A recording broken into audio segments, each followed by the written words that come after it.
Une fuite minuscule, cachée dans une ligne presque invisible, déclenche un compte à rebours de 48 heures où deux chiffres, 70% d'or et 5,6 milliards de dettes, s'entrechoquent brutalement.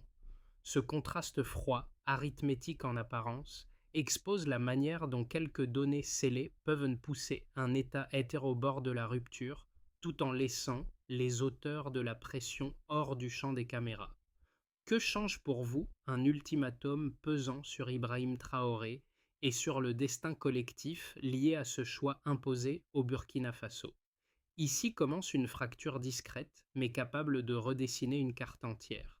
Ce récit promet de dévoiler, étape par étape, comment une pression extérieure calibrée peut remodeler les marges de décision d'un État lorsqu'une simple ligne cryptée suffit à déplacer les rapports de force. La valeur de cette explication tient en une idée centrale de 10 à 12 mots.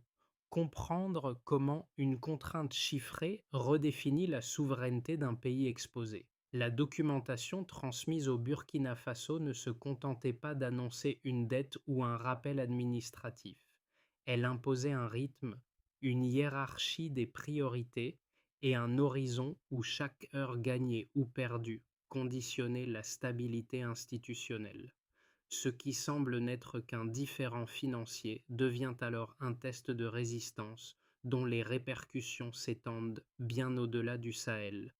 La mécanique invisible derrière cette confrontation, chiffres verrouillés, surveillance accrue, absence de négociation, compose un ensemble cohérent qui mérite d'être éclairé sans amplification ni omission. Et si ce télégramme n'avait pas seulement cherché à exiger un paiement, mais à repositionner un pays entier dans un échiquier que personne n'avait vu se refermer aussi vite, ce qui avait été dissimulé pendant des mois réapparaît en quelques minutes, un gisement d'ampleur exceptionnelle, authentifié par une mission géologique secrète et protégé sous chiffrement avancé, redonnant un poids inattendu à l'ultimatum des 5,6 milliards. Cette révélation, brève mais décisive, montre que la pression exercée sur le Burkina Faso ne se réduisait pas à un simple rappel financier. Elle s'inscrivait dans une chaîne d'événements coordonnés où chaque signal anticipait le suivant. Dès l'arrivée du télégramme confidentiel à 6h30, le 12 août 2025, Ibrahim Traoré comprend que la manœuvre dépasse les cadres diplomatiques classiques. Le document ne propose ni négociation, ni calendrier, ni transition possible. Il exige de céder 70% des réserves d'or en 48 heures ou d'assumer immédiatement une dette assortie de sanctions capables de bloquer les voies économiques essentielles. Ce premier maillon crée le second, une accumulation de signaux d'ingérence dans le Sahel déjà perceptible depuis plusieurs mois devient soudain cohérente à la lumière de cette exigence brutale. Le contexte géologique complète la chaîne causale. Depuis son arrivée au pouvoir, Traoré a ordonné une vérification exhaustive des sous-sols, redoutant que leur valeur réelle ait été sous-estimée. Les images satellitaires captées quelques jours avant l'ultimatum montrent des activités inhabituelles autour des zones aurifères, suggérant qu'un changement majeur était anticipé par plusieurs puissances. C'est ce décalage, un État cherchant à comprendre sa propre ressource versus des acteurs extérieurs surveillant déjà son exploitation potentielle, qui rend la situation explosive. La réunion d'urgence convoquée par Traoré, loin d'être un geste symbolique, devient alors une étape structurante. Elle rassemble responsables politiques, militaires et experts miniers autour d'une question unique. Comment préserver la souveraineté lorsque le rythme est imposé de l'extérieur? Les premières décisions, prises dans ce laps de temps très court, esquissent les futurs revirements. Sécuriser les sites, analyser les données cryptées, anticiper les réactions étrangères.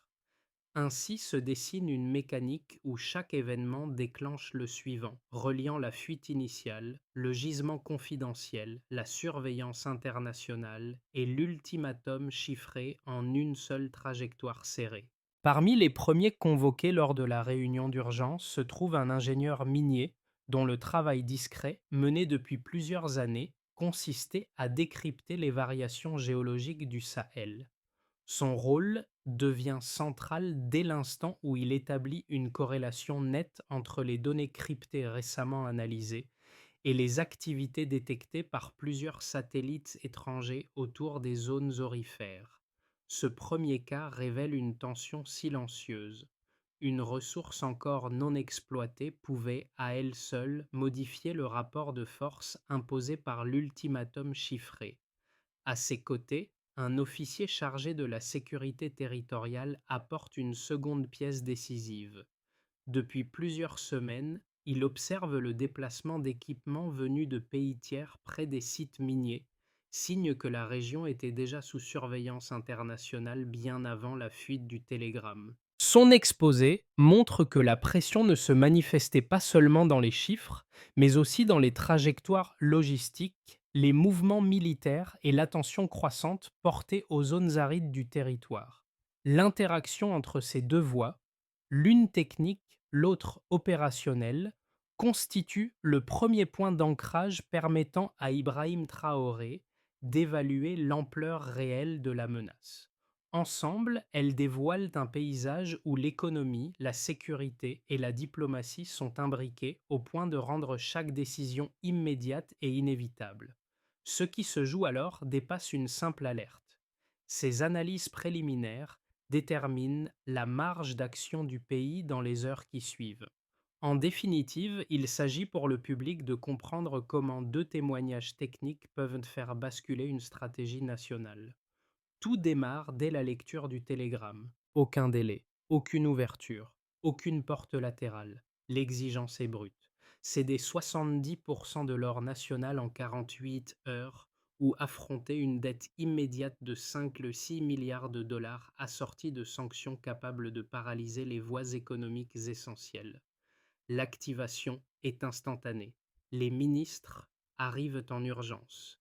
Les officiers se préparent. Les responsables miniers comprennent que la première bataille se joue contre le temps. Ibrahim Traoré fixe une ligne ferme. Aucune cession, aucune soumission. Cette décision, directe et tranchante, inaugure le bras de fer. Le second mouvement se propage presque aussi vite. Les médias africains relaient les premières rumeurs.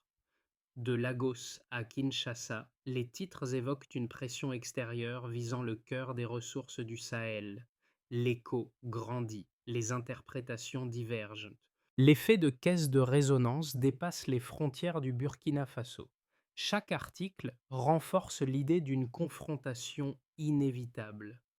La tension monte d'un cran, tout s'accélère, puis survient le basculement. Les données cryptées du groupe de travail géologique, constitué peu après l'arrivée de Traoré au pouvoir, révèlent un gisement inexploité d'une ampleur inattendue. Cette pièce manquante bouleverse l'équation. À l'intérieur, elle galvanise le gouvernement.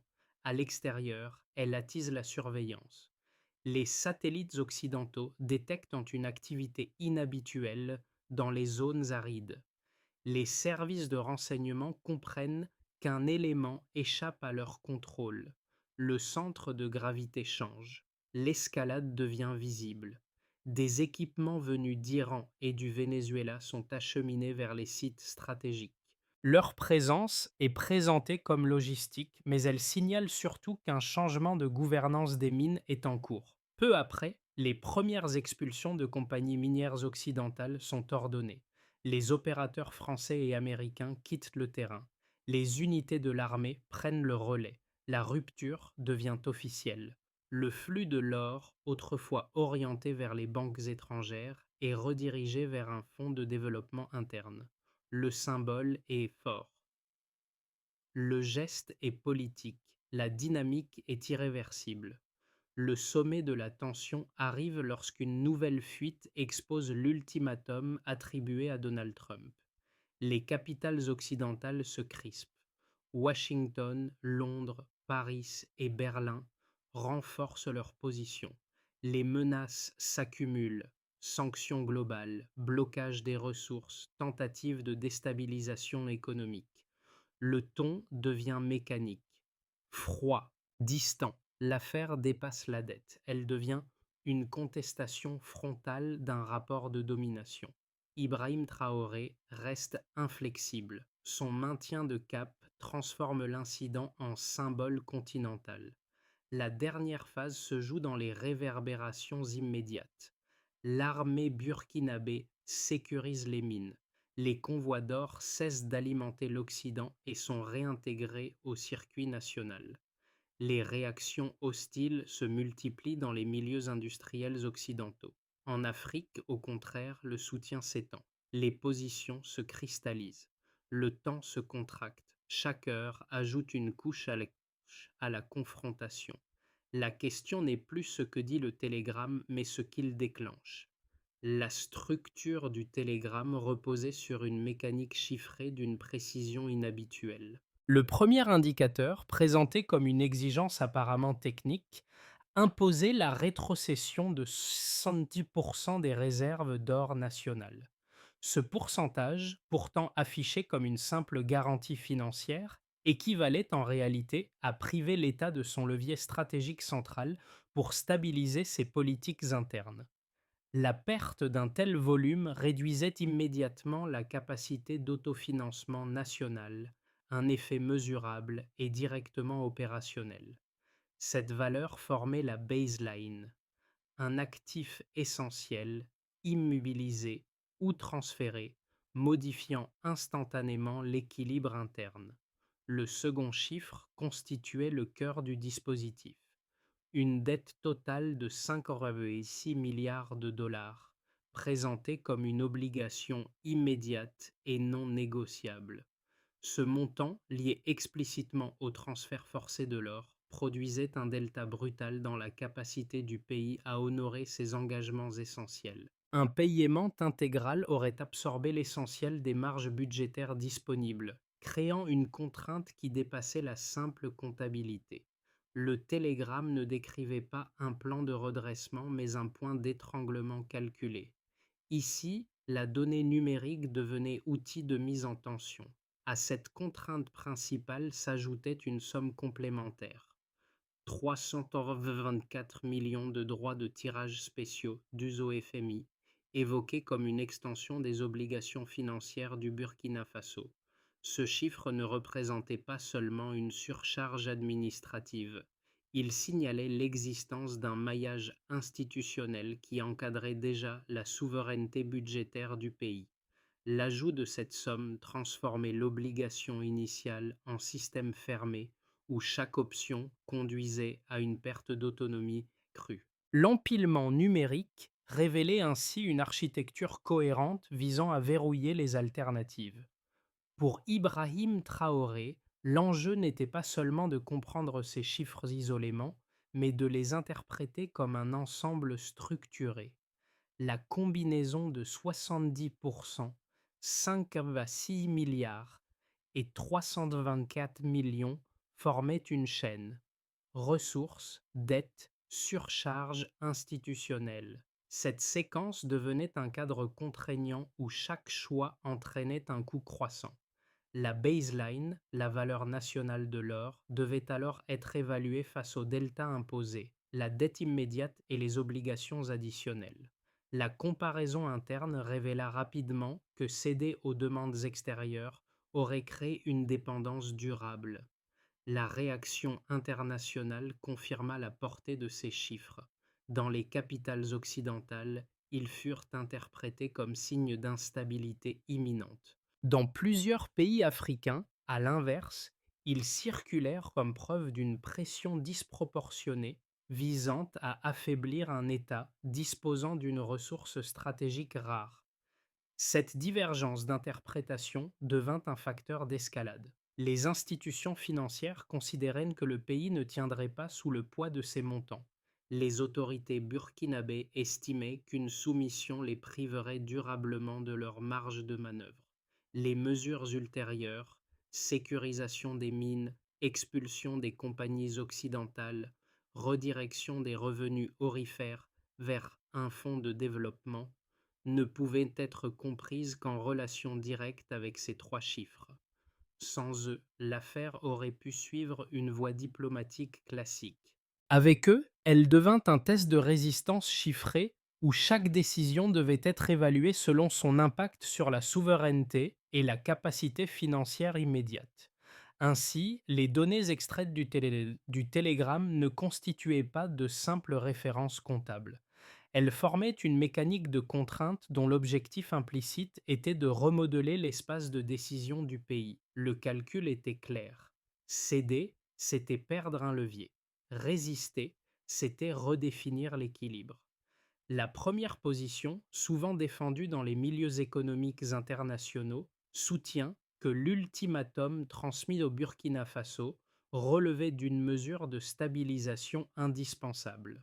Selon cette lecture, l'exigence de régler immédiatement la dette devait empêcher une spirale financière susceptible d'entraîner une chaîne de défauts dans la région. La rétrocession de 70% des réserves d'or, perçue comme excessive par certains observateurs, était interprétée ici comme une garantie matérielle permettant de sécuriser un risque devenu trop élevé pour les institutions impliquées.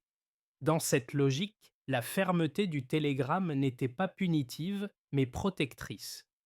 Elle visait à préserver la crédibilité financière du pays et l'ordre budgétaire de l'ensemble du Sahel. La seconde position, plus géopolitique, adopte un angle radicalement différent. Elle considère que la méthode employée, un télégramme secret sans négociation possible, assorti de menaces de sanctions globales, relevait d'un acte de dissuasion stratégique destiné à décourager toute remise en question des arrangements historiques entre les puissances du G7 et les États africains disposant de ressources critiques. Dans cette perspective, les montants exigés, 5,6 milliards de dollars et 324 millions de droits de tirage spéciaux, n'étaient pas des outils de stabilisation, mais des signaux montrant jusqu'où les institutions financières étaient prêtes à aller pour préserver leur capacité d'influence. Le caractère non diplomatique de la démarche, envoyée hors de tout cadre conventionnel, était interprété comme une volonté assumée d'imposer une discipline économique par la contrainte. La réponse à ces deux positions repose exclusivement sur les données concrètes figurant dans le télégramme et sur les événements consécutifs à sa fuite. Les exigences n'étaient pas formulées comme un plan de redressement progressif, mais comme une condition immédiate, sans transition ni aménagement. Aucune clause ne décrivait une stabilisation à moyen terme. Aucune mesure n'offrait un espace de dialogue. De plus, la découverte du gisement inexploité, confirmée par une mission géologique secrète, ajoutait un élément absent des argumentaires officiels. La ressource convoitée dépassait largement le cadre strict de la dette. Les déplacements détectés autour des zones arides, l'arrivée d'équipements étrangers et l'expulsion rapide des compagnies minières occidentales renforçaient cette interprétation. Ainsi, les faits disponibles soutiennent l'idée que la confrontation ne relevait pas uniquement d'un impératif financier, mais d'un rapport de force lié à la maîtrise d'un actif stratégique rare. Ce moment charnière survient lorsque l'information longtemps contenue dans quelques cercles restreints revient au centre de l'équation. La confirmation d'un gisement aurifère inexploité, identifié par une mission géologique secrète et protégé par un chiffrement renforcé. Ce détail, à première vue technique, transforme l'ensemble du décor diplomatique. Il explique pourquoi les acteurs extérieurs avaient intensifié leur surveillance et pourquoi les mouvements repérés dans les zones arides prenaient un sens cohérent. Pour Ibrahim Traoré, cette révélation n'est pas une opportunité économique inattendue. mais la clé permettant de comprendre l'ampleur réelle du risque. L'ultimatum ne visait plus seulement à exiger un paiement immédiat, il cherchait à atteindre une ressource encore hors de portée. La chronologie devient limpide. Ultimatum, activité détectée, acheminement d'équipements étrangers, expulsion des compagnies occidentales. Ce n'est plus une suite d'événements isolés, mais une architecture logique. Ce midpoint déplace la confrontation sur un autre terrain, celui d'un levier géopolitique majeur que plusieurs puissances estimaient invisible ou contrôlable. À partir de là, la dynamique cesse d'être réactive, elle devient stratégique. Les répercussions de la confrontation ne se sont pas limitées aux annonces diplomatiques. Elles se sont matérialisées dans les sols, les institutions et les alliances. Pour Ibrahim Traoré, chaque décision prise depuis la lecture du télégramme s'est déployée dans 4 directions distinctes, chacune révélant un pan différent de la transformation en cours. Au niveau national, la sécurisation immédiate des zones aurifères a constitué le premier impact tangible. Les unités de l'armée ont pris le contrôle des sites, remplaçant les opérateurs étrangers expulsés. Ce basculement a réorganisé les circuits internes. Les convois d'or, auparavant orientés vers des banques occidentales, alimentant désormais un fonds de développement national. Cette redirection symbolise une reprise d'autorité, mais elle modifie aussi la structure de financement de l'État. Les programmes d'infrastructure et de soutien agricole trouvent dans ces revenus une marge nouvelle, même si le pays reste exposé aux représailles économiques annoncées dans le télégramme. La souveraineté devient une pratique quotidienne, non un simple principe. Sur le plan diplomatique, la fuite du télégramme a immédiatement produit un effet de rupture dans les relations extérieures. Les gouvernements occidentaux, voyant dans la résistance burkinabé une remise en cause de leur cadre de référence, ont renforcé leur position et réactivé des menaces de sanctions globales. Le geste ferme d'Ibrahim Traoré a alors pris une dimension symbolique. Il signalait la fin d'une acceptation tacite des conditions imposées de l'extérieur. En parallèle, la coopération accrue avec des acteurs non occidentaux, visibles dans l'acheminement d'équipements étrangers autour des sites miniers, a montré que l'isolement diplomatique n'était pas total. La carte des alliances s'est recomposée silencieusement. Sur le plan socio-économique interne, la réorientation du flux aurifère a déclenché une transformation immédiate du paysage économique. Les municipalités proches des zones minières ont observé une augmentation du contrôle territorial et une réduction progressive des intermédiaires. Les projets locaux, routes, équipements agricoles, chantiers d'irrigation bénéficient d'un financement plus direct. Cependant, les menaces de blocus évoquées dans le télégramme pèsent toujours comme une incertitude structurelle. Une partie de la population perçoit la confrontation comme une opportunité de reconstruction. Une autre y voit un risque d'instabilité prolongée. Cette dualité reflète la profondeur des attentes et des craintes. À l'échelle régionale du Sahel, l'affaire a agi comme un catalyseur. Le soutien exprimé par le Mali, le Niger et la Guinée indique que la situation dépasse largement le cadre du Burkina Faso.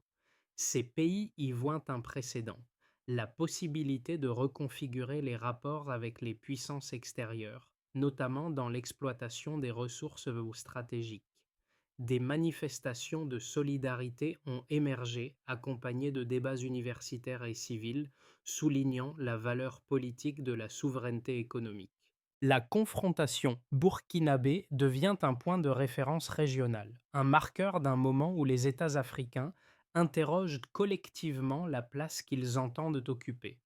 À l'issue des premiers mois de confrontation, 3 trajectoires distinctes se dessinent pour le Burkina Faso, chacune résultant directement des enchaînements déclenchés par le télégramme et des mesures adoptées pour sécuriser les ressources aurifères. Ces scénarios ne prédisent pas l'avenir. Ils structurent les possibilités ouvertes par les décisions déjà actées et par les pressions extérieures toujours en cours. Dans un premier scénario, celui d'une stabilisation sous tension, le pays entre dans une phase de consolidation prudente. Les revenus aurifères, désormais réorientés vers le budget interne, continuent d'alimenter les programmes d'infrastructure et de soutien agricole. Les unités chargées de sécuriser les mines maintiennent un dispositif permanent, réduisant progressivement le risque d'ingérence directe.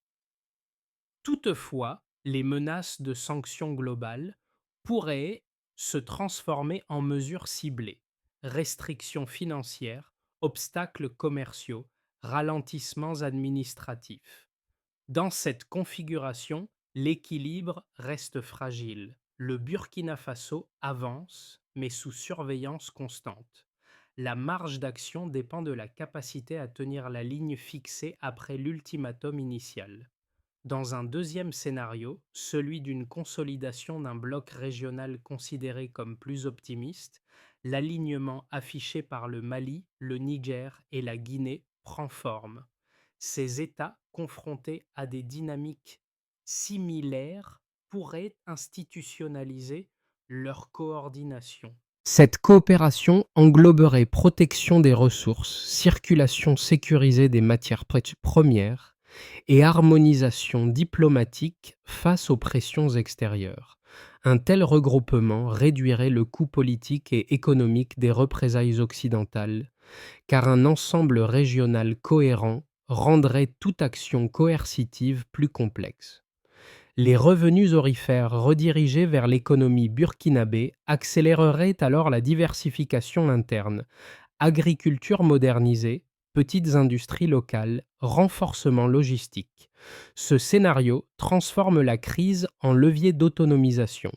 Dans un troisième scénario, le plus critique, celui d'une escalade coercitive, si les puissances mentionnées dans le télégramme décidaient d'appliquer pleinement leurs menaces, une série de mesures agressives pourrait se déclencher. Blocage des ressources, suspension d'accords financiers, isolement institutionnel. Les entreprises occidentales déjà expulsées pourraient soutenir des actions hostiles visant à réduire la marge de manœuvre économique du pays. Sur le terrain, la pression autour des sites aurifères s'intensifierait, exigeant une mobilisation permanente des unités chargées de leur protection. L'économie nationale subirait un choc immédiat. Ce scénario place la résilience interne au cœur du défi.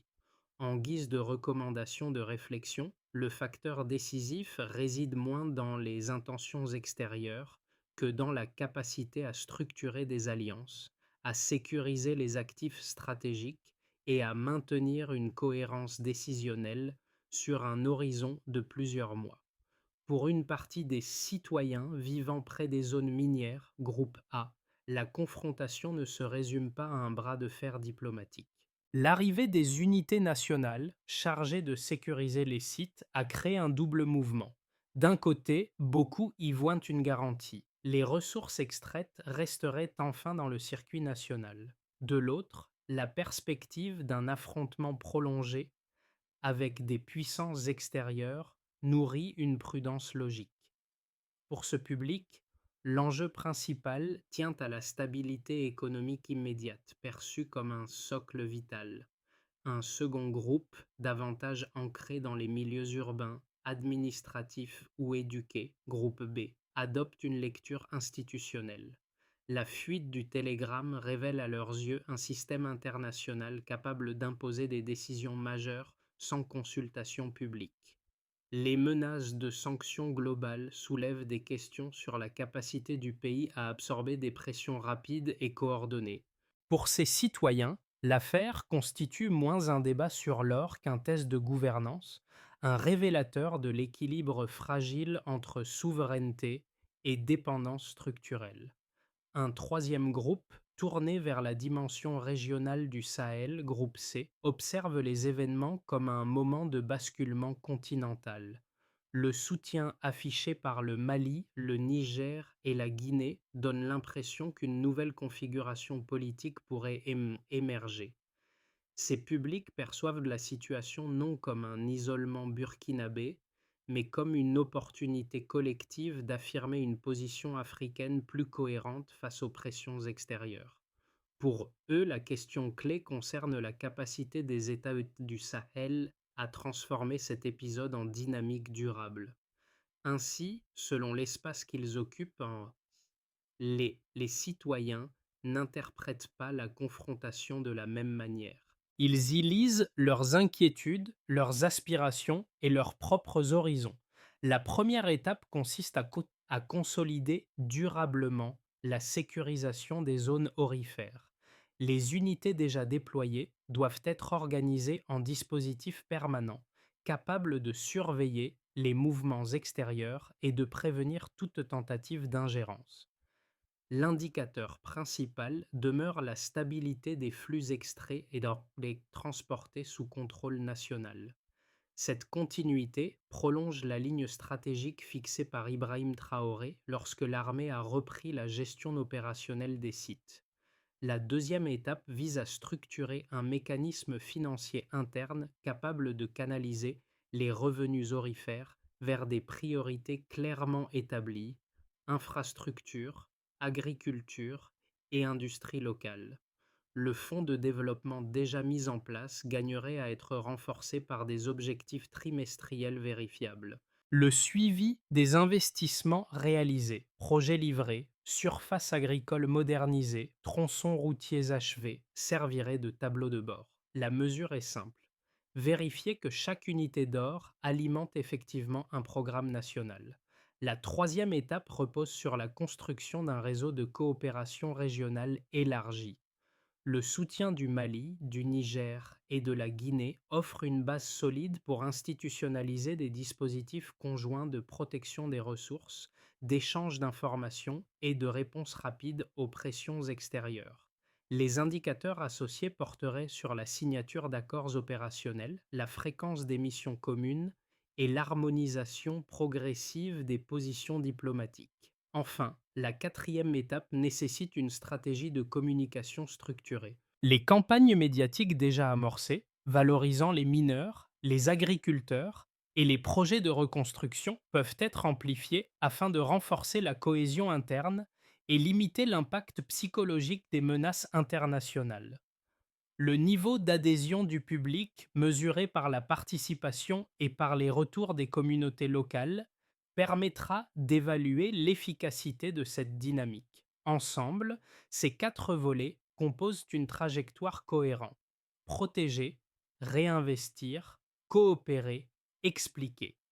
Lorsque les tensions ont atteint leur seuil le plus délicat, la figure discrète de l'ingénieur minier réapparaît au cœur du récit. C'est lui qui, dès les premières heures, avait identifié les corrélations entre les données cryptées et les mouvements repérés dans les zones arides. Sa voix, méthodique et mesurée, incarnait la part silencieuse de ceux qui perçoivent les fractures avant qu'elles ne se manifestent. Et c'est autour de cette vigilance précoce que les décisions ultérieures ont pris forme. Ibrahim Traoré, en s'appuyant sur ces signes ténus mais décisifs, a transformé une alerte technique en ligne d'action politique. Dans les mines, sur les routes sécurisées et dans les salles où se décidaient les orientations nationales, l'écho de la première analyse n'a jamais disparu. Elle rappelait que la souveraineté ne se résume pas à un geste spectaculaire, mais à une succession d'actes où l'attention portée aux détails devient une force stratégique. Au terme de ce parcours, ce qui demeure n'est pas seulement la confrontation, mais la certitude qu'un pays peut choisir son rythme pourvu qu'il comprenne la valeur réelle de ce qu'il protège. La dignité trace toujours sa voie. Au terme de cette trajectoire marquée par des pressions extérieures, des ressources disputées et des alliances recomposées, une idée s'impose: aucun pays ne traverse seul un moment de basculement. Les récits relayés dans les médias, les témoignages venus des mines, les positions régionales exprimées dans le Sahel contribuent tous à élargir notre compréhension de ce qui se joue réellement derrière les chiffres et les décisions. Partager ces histoires, c'est reconnaître que la souveraineté n'est pas un concept abstrait, mais une construction progressive nourrie par l'attention publique.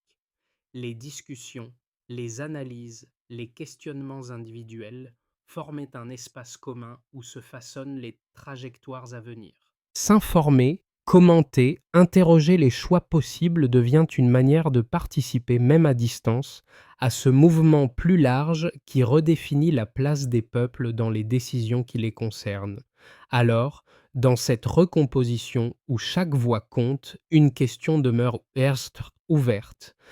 Quelle place souhaitez-vous que les citoyens occupent dans la définition de leur propre avenir?